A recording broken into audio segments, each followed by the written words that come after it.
And here we are with the Apple TV 4K. And by the way, welcome to 4K Apple. Now we are going to try to find out if the Apple TV 4K is worth it or not, having in mind all the other choices that we have on the market.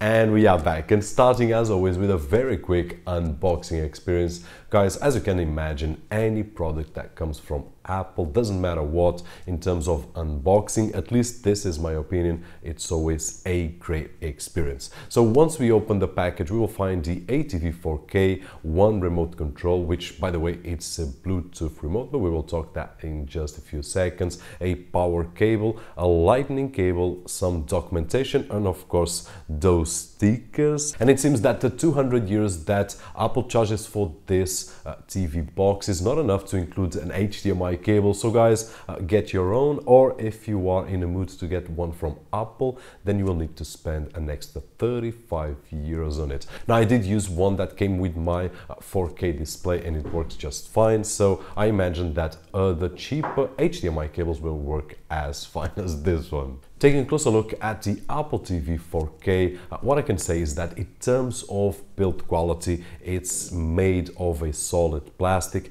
it's matte on the top and then glossy on the sides, which looks just great. The only downside is that it's a fingerprint and dust magnet on the sides on that glossy black plastic, but nonetheless, in terms of build quality, I have no complaints at all because it looks just awesome. In terms of the bottom, it has some air vents for cooling, and then in terms of connectivity, it has HDMI 2.0, gigabit Ethernet port, and a power input jack. Now moving to the configuration of the Apple TV 4K, it's simple. We will start by connecting it and then using the remote control included to input some of the options. Now chances are that anyone getting this TV box probably already has any iOS device like an iPhone or an iPad, and at some point we will be asked if we want to use our phone or tablet to configure the TV box, and once we do, everything that we have, our account, our data and some configurations will be passed on to the TV box, which will save us some time. Now if by any reason we don't have an iOS device, we can configure it manually and it will be simple, but there is one awkward situation, which is the way that Apple designed the text input, which in my opinion, as you guys can see on the screen, it's really awkward. It's the first time that I see a system like this and without any explanation, because it just makes things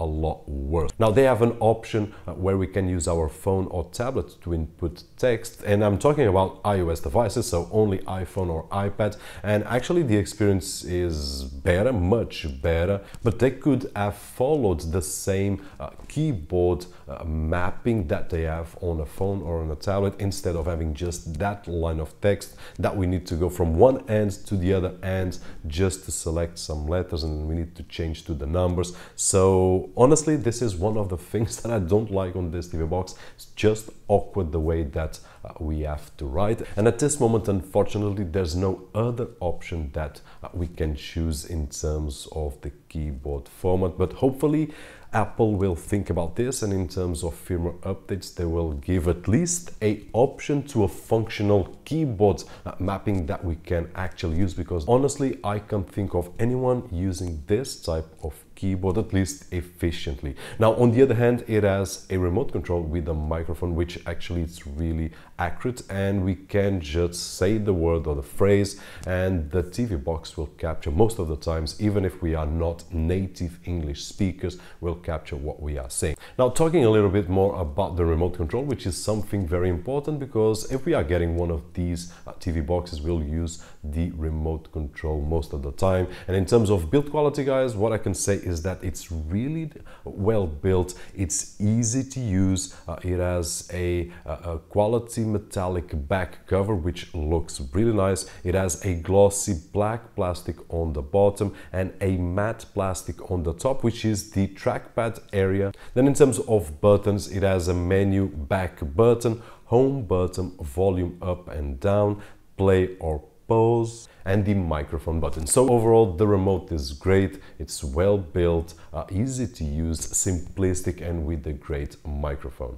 Now, starting to use the Apple TV 4K, one of the first things that we will notice, especially those of you that are used to other operating systems like Android, and here this is not a shock, is that Apple will make us feel a bit more limited, not to say a lot more limited in terms of apps. And not only limited, but many of the apps that we see, at least quality apps, will be paid apps, unlike on Android that we have a lot of quality apps which are totally free. And in this particular case, talking about games, for example, all the games that I saw with a higher quality on the Apple TV system are paid, while there are also some free games, but most of them paid. Now, this will be one of the most important factors when choosing an Apple TV 4K or any other TV box like an Android TV box. And at this moment, I would like to add that I'm not a blind Apple fanboy,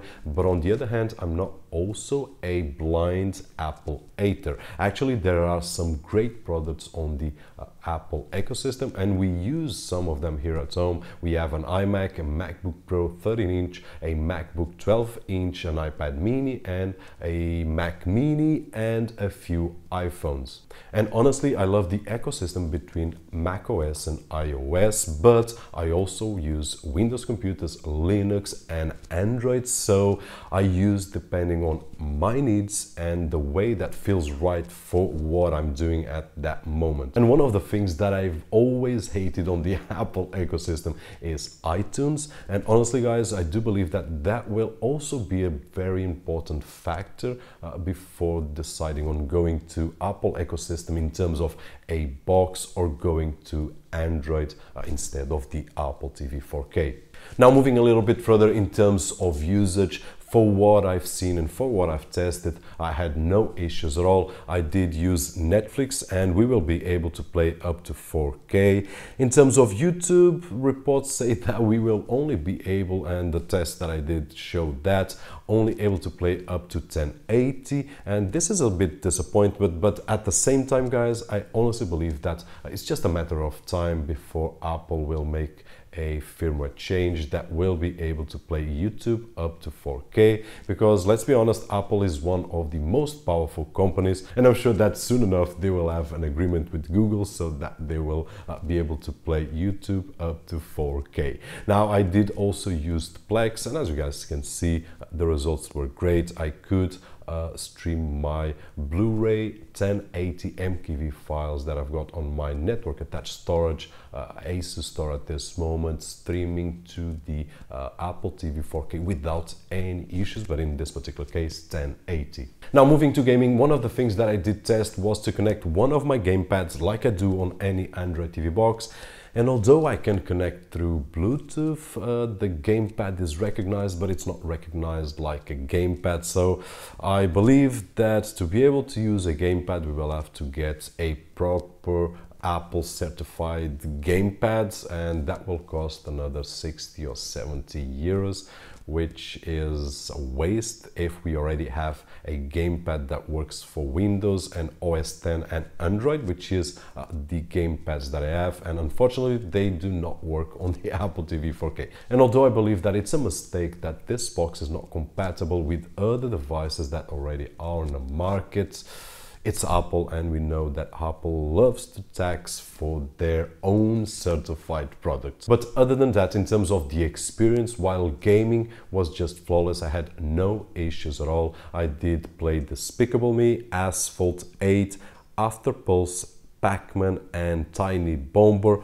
all of them using the remote, which is not the ideal for most games, but for some it's actually just fine. Now, one of the things that I did love was to be able to use the Photos app on the Apple TV 4K and browse my whole photo library. Now, one of the reasons that we use Mac and iOS devices is not only that reason, but the Photo app that, to me, in my opinion, is the best app available on the market for photo organization and sharing through the family members, and this is something that we love. So it's great to see on the Apple TV 4K the ability, and of course it's an Apple device, so it's meant to work with all the other devices. Nonetheless, it's not, in my opinion, something that would take me to buy this device by its own, because we can do a very similar situation with an Android device, like streaming our photo library to an Android TV box. So although it's something that I'm really happy to see, and I did imagine that it was present on the Apple TV 4K, it's something that it's not mandatory, even for those like myself that have all their photo library on the Apple ecosystem. So in conclusion, guys, what I can say is that this is a powerful TV box, and I risk to say that this is the most powerful TV box on the market right now, regardless of the operating system, based on the results of the A10 chip included on the iPad Pro. On the other hand, in terms of software, I do honestly believe that it's not on par with the hardware that it has, so it makes the hardware a bit useless, because we are so limited on the way that we use it right now. Now, hopefully in the future, Apple will see these things a little bit better, and hopefully they will give a little bit more freedom to users, but knowing Apple, they won't. So this takes us to a very important question, which is it worth it? And in my opinion, honestly, will be worth it for someone that already is on the Apple ecosystem, and more important than being on the Apple ecosystem is uses iTunes as their media library for organizing music, movies, and so on and so forth. And this, I believe, that will be the best choice for someone like that. On the other hand, for everyone else, I do believe that this is not the best choice that we can make, especially because on the market we have other experiences, and talking about Android devices